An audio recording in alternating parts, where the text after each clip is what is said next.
Hello बच्चों, let's read the question. So in this question there is one assertion and one reason and we have to tell कि assertion और reason true है या false है और अगर दोनों true हैं तो क्या given reason assertion का correct explanation है या नहीं है. तो देखो assertion क्या है.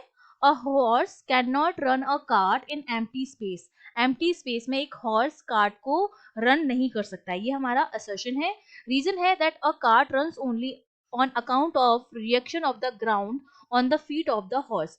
एक हॉर्स जो है वो कार्ट को तभी रन कर सकता है जब उससे ग्राउंड की तरफ से कोई रिएक्शन उसके फीट पर लगे. तो देखो इस क्वेश्चन को सॉल्व करने का जो की कॉन्सेप्ट हमारा रहेगा, इस की कॉन्सेप्ट में आपको पता होना चाहिए न्यूटन्स थर्ड लॉ के बारे में. ठीक है, थर्ड लॉ ऑफ न्यूटन आपको पता होना चाहिए. और ये लॉ क्या कहता है कि हर एक्शन का एक इक्वल एंड अपोजिट रिएक्शन होता है. ठीक है, every action has equal and opposite reaction, जो कि क्या होगा, अपोजिट डायरेक्शन में होगा. अब क्या होता है कि जब सपोज ये कार्ट है और इससे ये यहाँ पर हॉर्स है. ठीक है, ये यहाँ पर हॉर्स है. ठीक है, ये इस कार्ट को क्या कर रहा है, रन कर रहा है. तो ये क्या करता है, जब इस कार्ट को पुल करता है, ठीक है, इस तरफ ये क्या करेगा, जब इसको पुल करता है तो बेसिकली ये एक ग्राउंड पर बैकवर्ड डायरेक्शन में एक फोर्स लगाता है. Force on ground in backward direction. ठीक है, बैकवर्ड डायरेक्शन में क्या लगाता है, एक फोर्स लगाता है. तो जब ग्राउंड पर फोर्स लगा है बैकवर्ड डायरेक्शन में, तो ग्राउंड एज अ रिएक्शन, क्योंकि बेसिकली ये क्या हो गया, एक्शन हो गया by the horse.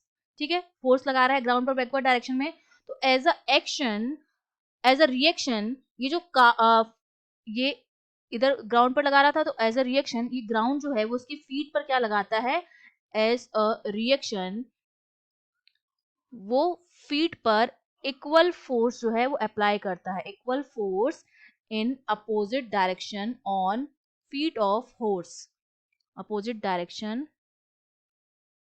On feet of horse, जिसकी वजह से वो आगे की तरफ मूव कर पाता है, so that he move forward.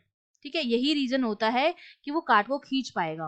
अब हमसे स्टेटमेंट वन में क्या रखा है कि वो कार्ट को, अगर एम्प्टी स्पेस होगा तो कार्ट को रन नहीं कर सकता है. तो ये बिल्कुल ट्रू हो गया, क्योंकि जो एम्प्टी स्पेस होगा, एम्प्टी स्पेस किसी तरह का कोई रिएक्शन जो है वो नहीं लगा पाएगा. एम्प्टी स्पेस की वजह से कोई रिएक्शन नहीं मिलेगा उस एक्शन की वजह से.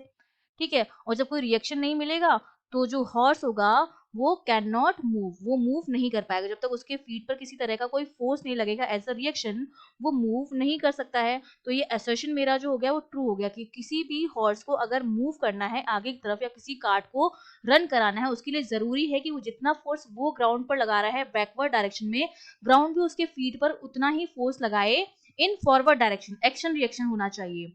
तो जो कि एम्प्टी स्पेस में नहीं होता है, तो इसलिए वो हॉर्स कार्ट को रन नहीं कर पाता है. ये ट्रू हो गया.